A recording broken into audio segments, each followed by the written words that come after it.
नमस्कार। विज्ञान, प्रौद्योगिकी, आविष्कार और नवाचार की खबरों के कार्यक्रम ज्ञान विज्ञान में आप सभी का स्वागत है। मैं हूं प्रीति सिंह। आज के इस अंक में हम बात करेंगे कोरोना वायरस की संक्रामकता को लेकर भारतीय शोधकर्ताओं द्वारा किए गए एक महत्वपूर्ण शोध की। बताएंगे क्या है समुद्री नमक से माइक्रोप्लास्टिक दूर करने के लिए विकसित IIT गुवाहाटी की नवीन तकनीक। खबरें और भी होंगी, लेकिन सबसे पहले देखते हैं इस अंक की सुर्खियां। राष्ट्रीय प्रौद्योगिकी पुरस्कार 2021 के लिए 15 विजेताओं का चयन। अभिनव स्वदेशी तकनीक के सफल व्यवसायीकरण के लिए उद्योगों और नवाचारकों को प्रौद्योगिकी विकास बोर्ड द्वारा दिए जाते हैं ये पुरस्कार। SARS-CoV-2 की संक्रामकता में एन प्रोटीन भी निभाता है अहम भूमिका। आईएसआर भोपाल के शोधकर्ताओं ने कोरोना वायरस के स्पाइक प्रोटीन के साथ एन प्रोटीन का अध्ययन करने की दी सलाह। समुद्री नमक से माइक्रोप्लास्टिक छानने के लिए नवीन तकनीक विकसित। IIT गुवाहाटी द्वारा विकसित इस विधि से खाद्य नमक से आसानी से निकाले जा सकेंगे हानिकारक प्लास्टिक कण। और AI फॉर इंडिया पहल ने स्थापित किया ऑनलाइन लर्निंग का विश्व कीर्तिमान। स्टार्टअप कंपनी गूवी और भारतीय तकनीकी शिक्षा परिषद ने आयोजित की सबसे बड़ी कोडिंग प्रशिक्षण क्लास। 11 मई 1998 को पोखरण में सफल परमाणु परीक्षण किया गया था। इस उपलब्धि की यादगार के रूप में 11 मई को राष्ट्रीय प्रौद्योगिकी दिवस के रूप में मनाया जाता है, जिसका उद्देश्य है भारत की आत्मनिर्भरता को बढ़ाने वाली प्रौद्योगिकियों को रेखांकित करना। इस मौके पर DST के प्रौद्योगिकी विकास बोर्ड द्वारा राष्ट्रीय प्रौद्योगिकी पुरस्कार विजेताओं की भी घोषणा की जाती है। इस बार भी इस अवसर पर इन प्रतिष्ठित पुरस्कारों के लिए अभिनव स्वदेशी तकनीकों का सफल व्यवसायीकरण करने वाले उद्यमियों और नवाचारकों के नामों का चयन किया गया। एक रिपोर्ट।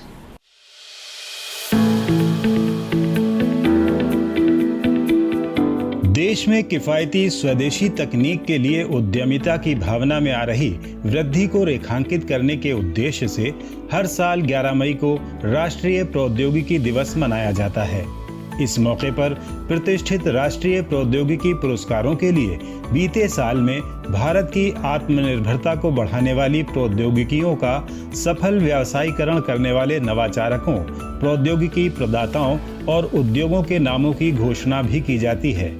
इस बार पुरस्कार देने वाली संस्था विज्ञान एवं प्रौद्योगिकी विभाग के प्रौद्योगिकी विकास बोर्ड द्वारा साल 2021 के लिए 3 श्रेणियों में 15 विजेताओं का चयन किया गया है। इनमें प्रथम श्रेणी में स्वदेशी तकनीक के सफल व्यवसायीकरण के लिए मुंबई की बोरोसिल रिन्यूएबल्स लिमिटेड को सौर ग्लास उत्पादन तकनीक के क्षेत्र में राष्ट्रीय प्रौद्योगिकी पुरस्कार के लिए चुना गया है। कंपनी ने विभिन्न प्रकार के उच्च शक्ति वाले glass to glass bifacial module में इस्तेमाल होने वाले सौर ग्लास उत्पादन की अत्याधुनिक तकनीक विकसित की है। सेलिन नाम के ये चमकरोधी सौर ग्लास हैं, जिनका लक्ष्य 5.0 गीगावाट तक उत्पादन क्षमता वाले सौर ग्लास तैयार करने का है। इस श्रेणी में दूसरी कंपनी है Raina industries private limited Mumbai. इस कंपनी ने टेक्सटाइल प्रबलित कंक्रीट TRC का स्वदेशी रूप विकसित किया है। इस उन्नत सामग्री से कंक्रीट की खपत को कम करने के साथ टेक्सटाइल अपशिष्ट की समस्या दूर करने में सहायता मिलेगी। इसका उपयोग नए और साथ ही रेट्रोफिटिंग के कार्यों के लिए किया जा सकता है। दोनों कंपनियों को पुरस्कार के तौर पर ट्रॉफी और 25 लाख राशि प्रदान की जाएगी। वहीं राष्ट्रीय प्रौद्योगिकी पुरस्कारों की दूसरी श्रेणी के लिए इस बार 3 सूक्ष्म, लघु एवं मध्यम उद्योगों को चुना गया है, जिसके तहत इन्हें 15-15 लाख की प्रोत्साहन राशि प्रदान की जाएगी। इनमें से पहली कंपनी है गुरुग्राम की plus advance technologies Private limited, जिसे स्वदेशी तापमान नियंत्रित दवा की ढुलाई में उपयोग किए जाने वाले एक बॉक्स सेलश्योर विकसित करने के लिए चुना गया है। दूसरी कंपनी है कोच्चि की इनटोट टेक्नोलॉजीज प्राइवेट लिमिटेड। कंपनी ने सॉफ्टवेयर डिफाइंड रेडियो की अवधारणा पर आधारित डिजिटल प्रसारण रेडियो रिसेप्शन के लिए एक उच्च गुणवत्ता वाला और किफायती उपाय विकसित किया है। तीसरी कंपनी है चेन्नई की Olin life sciences private limited. इस कंपनी ने अदरक से निकाला गया एक चूर्ण जिनफोर्ट टीएम विकसित किया, जो कि जिंजरॉइड्स की अधिक मात्रा के लिए मानकीकृत है। राष्ट्रीय पुरस्कारों के तहत तीसरी श्रेणी में नवीन स्वदेशी तकनीक विकसित करने के लिए 10 प्रौद्योगिकी स्टार्टअप्स को चुना गया है, जिनमें खड़गपुर स्थित Proficient Vision Solutions Private Limited, Kerala की IROV Technologies Private Limited, Chennai की Fabheads Automation Private Limited, Bhopal की company Plabel Tech Private Limited, Bengaluru स्थित Breathe Applied Sciences Private Limited, Delhi की company Siren AI Solutions, Bengaluru की थेरानोटिकल प्राइवेट लिमिटेड, पुणे की company Synthera Biomedical Private Limited, Nagpur स्थित company Multi Nano Sense Technologies Private Limited और पुणे की company Nocarc Robotics Private limited के नाम शामिल हैं। इन सबको पुरस्कार के तौर पर ट्रॉफी के साथ 15-15 लाख नगद पुरस्कार दिया जाएगा।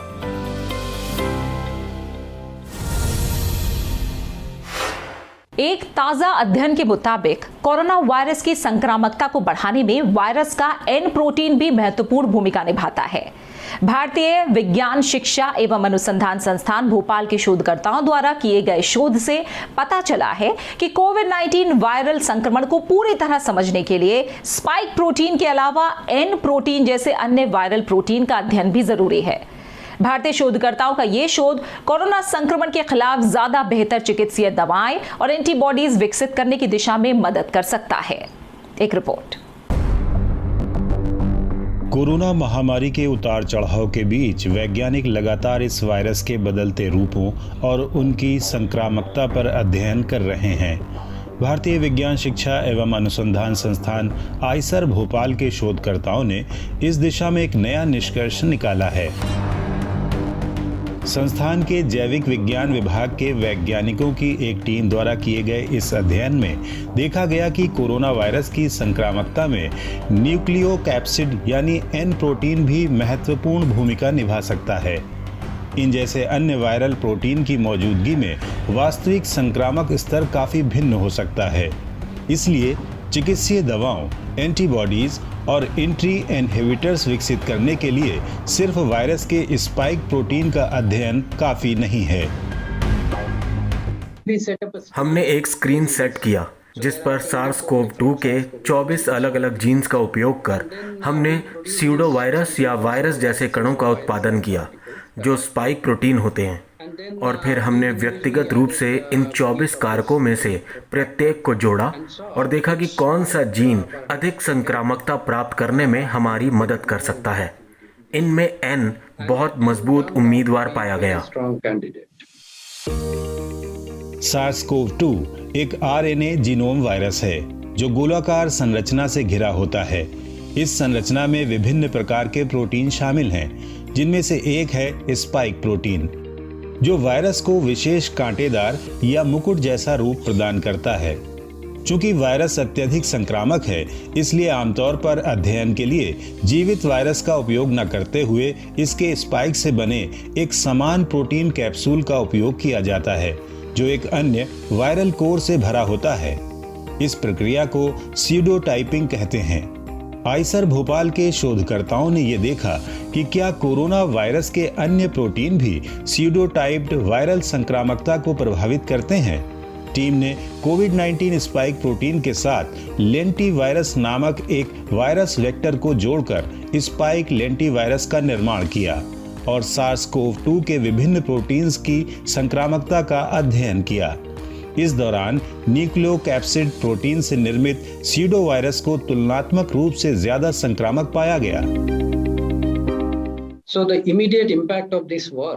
इस शोध का तत्काल प्रभाव ये होगा कि लोग अपने अध्ययन में एन प्रोटीन को शामिल कर यौगिकों या एंटीबॉडीज का पुनर्मूल्यांकन कर सकते हैं, क्योंकि हम जानते हैं कि न्यूक्लियोकैप्सिड प्रोटीन की मौजूदगी में संक्रमण का स्तर बहुत ज़्यादा होता है। इस शोध का दीर्घकालिक लाभ ये होगा कि आपको बस स्पाइक को बदलना होगा और मूल वायरस के साथ आप आने वाले नए वेरिएंट्स की तुलना कर सकते हैं। Compare with this original one, the new variants that are coming. शोधकर्ताओं का मानना है कि एन प्रोटीन स्पाइक प्रोटीन की वायरल कणों में शामिल होने की प्रक्रिया को बढ़ा देते हैं, जिससे संक्रामकता बढ़ती है। इस खोज ने इस क्षेत्र में अनुसंधान का एक नया आयाम खोल दिया है। इससे कोविड-19 वायरस के प्रसार और विभिन्न लोगों पर इसके प्रभावों को बेहतर तरीके से समझने में मदद मिलेगी। भारतीय शोधकर्ताओं के इस अध्ययन का निष्कर्ष frontiers in cellular and infection microbiology पत्रिका में प्रकाशित किया गया है। ज्ञान विज्ञान में फिलहाल वक्त हुआ एक छोटी सी ब्रेक का। आप कहीं जाइएगा नहीं, हम जल्द वापस लौटते हैं।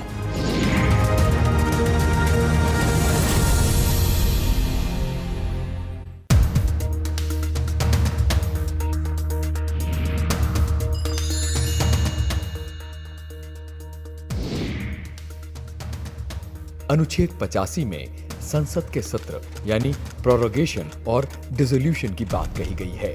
राष्ट्रपति समय समय पर संसद के प्रत्येक सदन को ऐसे समय और स्थान पर आहूत करेंगे जैसा उचित समझेंगे, लेकिन किन्हीं दो सत्रों के बीच 6 महीने से ज्यादा का अंतराल नहीं होना चाहिए। और राष्ट्रपति समय समय पर संसद के दोनों सदनों या एक सदन का सत्रावसान कर सकते हैं और लोकसभा को भी भंग कर सकते हैं।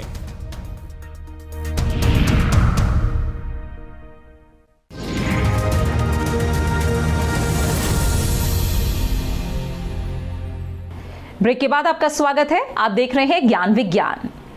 विज्ञान और प्रौद्योगिकी के जनहितकारी उपयोग की दिशा में अब भारतीय प्रौद्योगिकी संस्थान गुवाहाटी के शोधकर्ताओं ने समुद्री नमक से माइक्रोप्लास्टिक हटाने के लिए माइक्रोफिल्ट्रेशन प्रक्रिया विकसित की है। इस विधि में नमक निकालने से पहले ही समुद्री जल को हॉलो फाइबर मेम्ब्रेन द्वारा छाना जाएगा।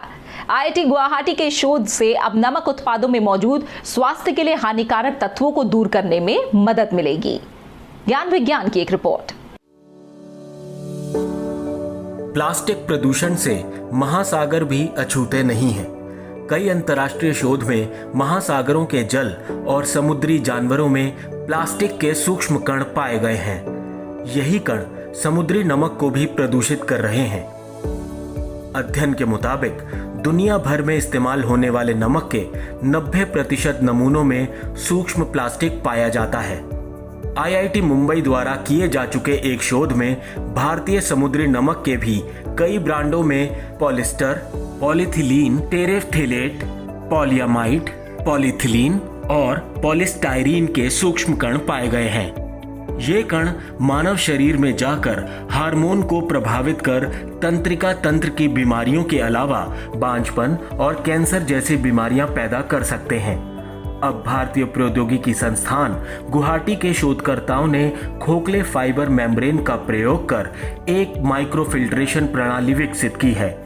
संस्थान के केमिकल इंजीनियरिंग विभाग के प्रोफेसर कौस्तुभ मोहंती, डॉक्टर सेंथिल मुरुगन सुबैया और शोधार्थी नवीन कुमार अशोक द्वारा तैयार ये प्रणाली नमक निकालने से पहले ही समुद्री जल से सूक्ष्म प्लास्टिक कणों को दूर कर सकती है।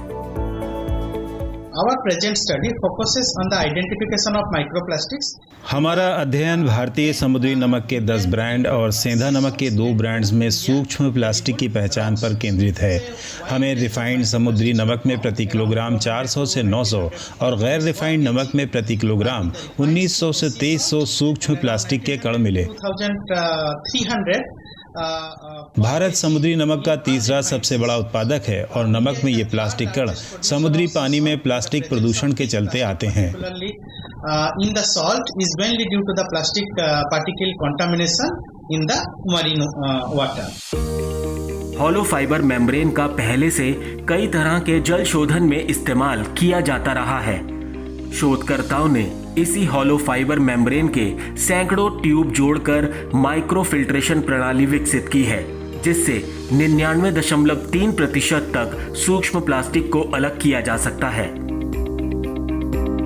We have prepared this synthetic feed solution by dissolving the हमने सूक्ष्म प्लास्टिक से संदूषित नमक को घोलकर सिंथेटिक द्रव्य तैयार किया। यहाँ लगे बूस्टर पंप द्वारा इसे मेम्ब्रेन तक पहुँचाया जाता है, जो कि पॉलीमर से बनी खोखली फाइबर मेम्ब्रेन है।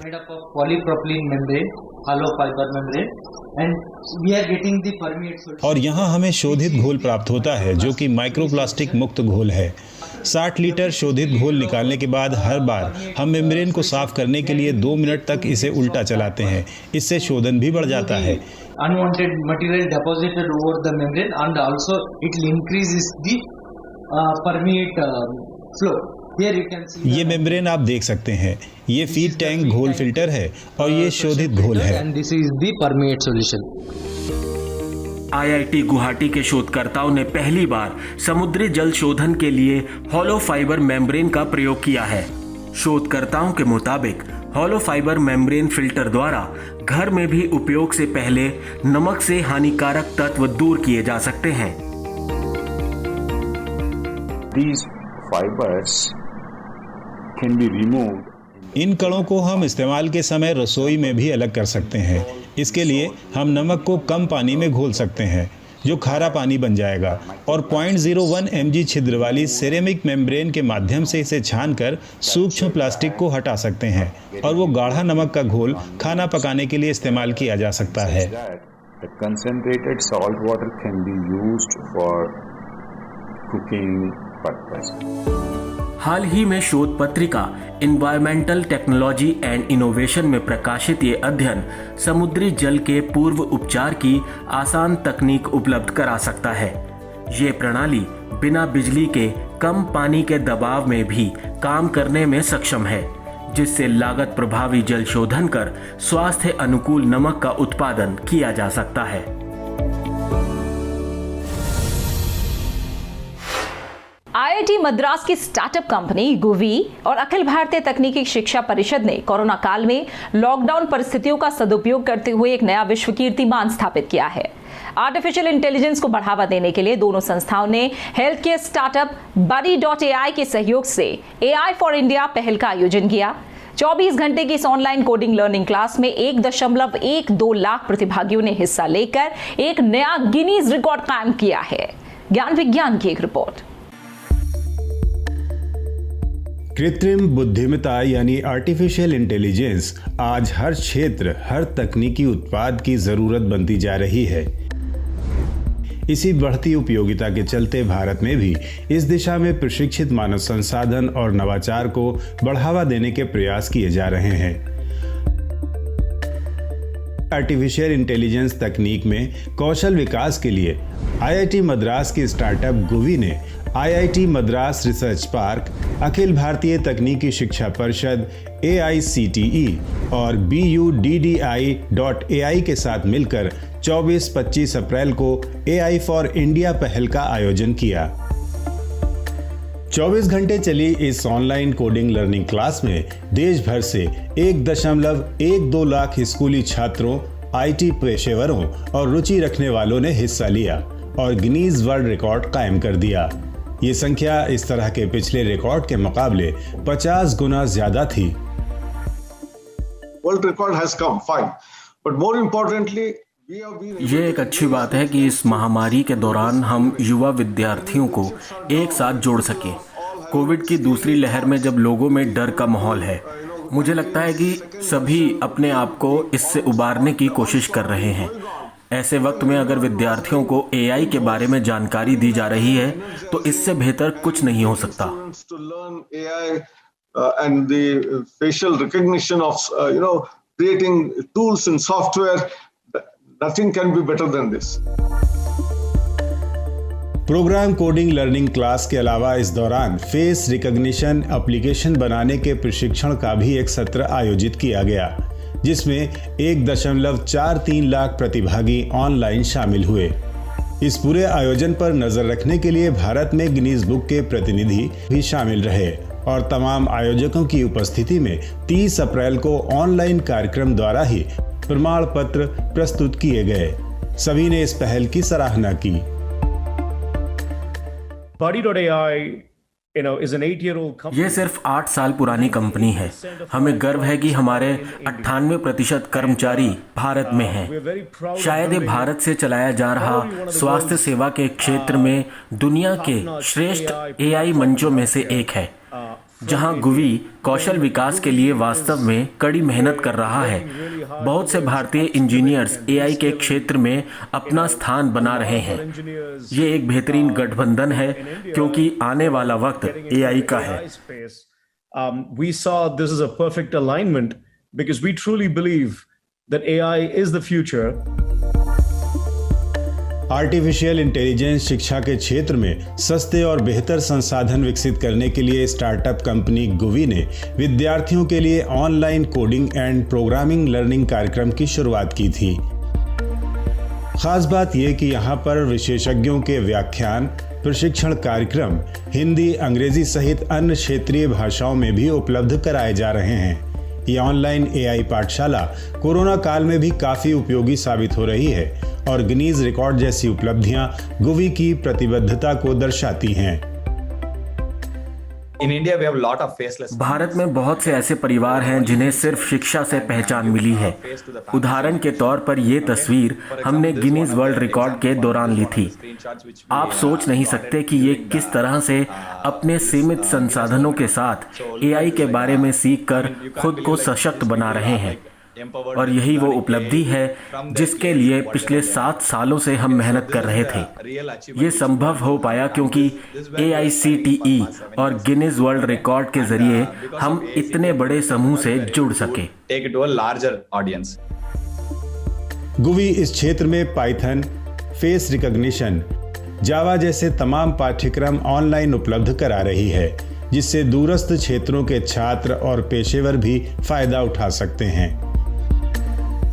इस स्टार्टअप ने स्कूल कॉलेजों के साथ मजबूत नेटवर्क बनाकर सबके लिए सस्ती शिक्षा की एक नई राह खोल दी है, जिससे देश में मौजूद युवा प्रतिभाओं को आगे आने का मौका मिलेगा और नवीन विचार आत्मनिर्भर भारत निर्माण में योगदान कर सकेंगे।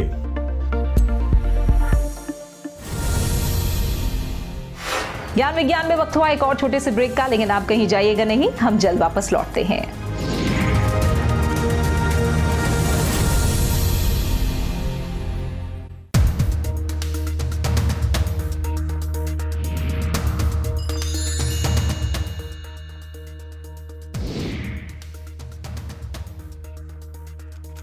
अनुच्छेद 83 में संसद के सदनों की अवधि की बात की गई है।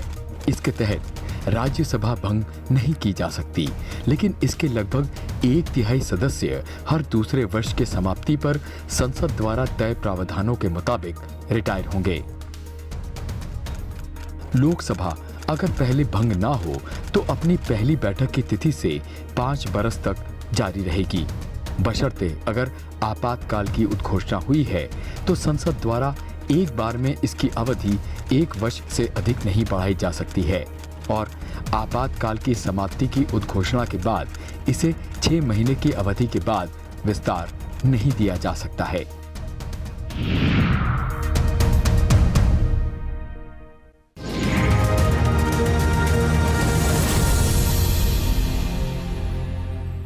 ब्रेक के बाद आपका स्वागत है। आप देख रहे हैं ज्ञान विज्ञान और अब नजर डालते हैं विज्ञान के क्षेत्र में होने वाली देश और दुनिया की कुछ और ताजा गतिविधियों पर हमारे खास सेगमेंट साइंस एक्सप्रेस में।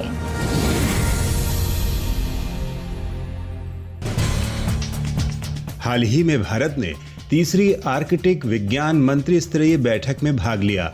भारत की ओर से केंद्रीय विज्ञान एवं प्रौद्योगिकी, पृथ्वी विज्ञान, स्वास्थ्य एवं परिवार कल्याण मंत्री डॉक्टर हर्षवर्धन ने इस दौरान आर्कटिक क्षेत्र में अनुसंधान कार्य और सहयोग के लिए दीर्घकालिक योजनाओं को साझा किया। तीसरी बैठक का आयोजन आइलैंड और जापान द्वारा संयुक्त रूप से किया गया। इस आयोजन का उद्देश्य आर्कटिक क्षेत्र के बारे में सामूहिक समझ को बढ़ाने, इसकी निरंतर निगरानी और विभिन्न हितधारकों को इस दिशा में अवसर प्रदान करना है। आर्कटिक क्षेत्र में भारत की उपस्थिति वर्ष 1920 में पेरिस की स्वालबार्ड संधि पर हस्ताक्षर के साथ शुरू हुई थी। भारत ने 2008 में आर्कटिक क्षेत्र में एक स्थायी अनुसंधान स्टेशन हिमाद्री का निर्माण किया और 2013 से भारत आर्कटिक परिषद में पर्यवेक्षक देश के तौर पर काम कर रहा है। इस दौरान भारत ने इन सीटू और रिमोट सेंसिंग दोनों प्रकार की अवलोकन प्रणालियों में योगदान दिया है। भारत द्वारा 2014 में एक बहुसंवेदक यथास्थान वेधशाला इंड आर्क की भी स्थापना की गई। इन सभी कार्यों का समन्वय और संचालन पृथ्वी विज्ञान मंत्रालय के अधीन कार्यरत राष्ट्रीय ध्रुवीय एवं समुद्री अनुसंधान केंद्र द्वारा किया जाता है। कोरोना महामारी को देखते हुए भारतीय अंतरिक्ष अनुसंधान संगठन ने भी 3 किफायती वेंटिलेटर्स और ऑक्सीजन संवर्धक विकसित किए हैं। इसरो के विक्रम साराभाई अंतरिक्ष केंद्र द्वारा प्राण, वायु, स्वच्छता और श्वास नाम से विकसित ये उपकरण पूरी तरह इस्तेमाल में आसान और स्वचालित हैं। ये सभी अलग अलग तरह से काम करते हैं। प्राण एम्बू बैग के स्वचालित दबाव द्वारा रोगी को ऑक्सीजन उपलब्ध कराता है। वहीं स्वच्छता को बिना बिजली के कार्य करने योग्य बनाया गया है और वायु मौजूदा अत्याधुनिक वेंटिलेटर जैसा बहुत कम कीमत का वेंटिलेटर है। इसके अलावा इसरो द्वारा श्वास नाम से एक पोर्टेबल ऑक्सीजन संवर्धक भी तैयार किया गया है, जो प्रति मिनट 10 लीटर की दर से ऑक्सीजन संवर्धन कर सकता है। जल्द ही इन उपकरणों के व्यावसायिक उत्पादन के लिए उद्योगों को तकनीकी हस्तांतरण किया जाएगा, ताकि जरूरत के समय कोविड-19 रोगियों को एक और सुविधाजनक विकल्प उपलब्ध कराया जा सके। क्षुद्र ग्रह बेनू का मलबा लेकर नासा के ओसिरिस रेक्स अंतरिक्ष यान ने पृथ्वी की तरफ लौटना शुरू कर दिया है। ये रोबोटिक अंतरिक्ष यान 2018 में बेनू क्षुद्र ग्रह पर पहुंचा था, जो कि धरती से 20 करोड़ मील दूर स्थित है और बेनू की सतह से मलबा इकट्ठा करने से पहले ओसिरिस रेक्स ने 2 साल तक इसके इर्द गिर्द चक्कर लगाए थे। वैज्ञानिकों का अनुमान है कि अंतरिक्ष यान ने 200 से 400 ग्राम मलबा इकट्ठा किया है। हालांकि 60 ग्राम मलबा जमा करने का लक्ष्य रखा गया था। ओसिरिस रेक्स को धरती पर लौटने में अभी 2 साल लगेंगे। इस अंतरिक्ष यान के 24 सितंबर 2023 तक धरती पर लैंड करने की उम्मीद है। ये अभियान धरती की उत्पत्ति के बारे में किए जा रहे अध्ययन का हिस्सा है। वैज्ञानिकों के मुताबिक क्षुद्र ग्रह के नमूनों से धरती की उत्पत्ति और उस पर जीवन की शुरुआत से जुड़ी कई अहम जानकारियां मिल सकती हैं। फिलहाल ओसिरिस रेक्स को धरती पर सुरक्षित लाने पर वैज्ञानिकों की नजर टिकी हुई है, जो कि इस अभियान का अहम हिस्सा है। वैज्ञानिकों के मुताबिक अब उनके पास पृथ्वी के 5 महासागरों के सबसे गहरे बिंदुओं की सबसे सटीक जानकारी उपलब्ध है। ये प्रशांत, अटलांटिक, हिंद, आर्कटिक और दक्षिणी महासागरों के महत्वपूर्ण स्थान हैं, जिनका हालिया 5 गहरे अभियान द्वारा मानचित्रण किया गया है। पश्चिमी प्रशांत सागर के 10,924 मीटर गहरे मारियाना ट्रेंच जैसे स्थानों का पहले भी कई बार सर्वेक्षण किया गया था, लेकिन अब इस 5 गहरी परियोजना ने कई अनिश्चितताओं को दूर कर दिया है। जैसे हिंद महासागर के सबसे गहरे बिंदु को लेकर 2 दावे थे। इंडोनेशिया तट से लगा जावा ट्रेंच का एक खंड और ऑस्ट्रेलिया के दक्षिण पश्चिम में एक फ्रैक्चर क्षेत्र। इस अभियान ने साबित किया कि जावा ट्रेंच ही सबसे गहरा बिंदु है। अटलांटिक में सबसे गहरी जगह प्यूर्टो रिको ट्रेंच की ब्राउसन डीप है।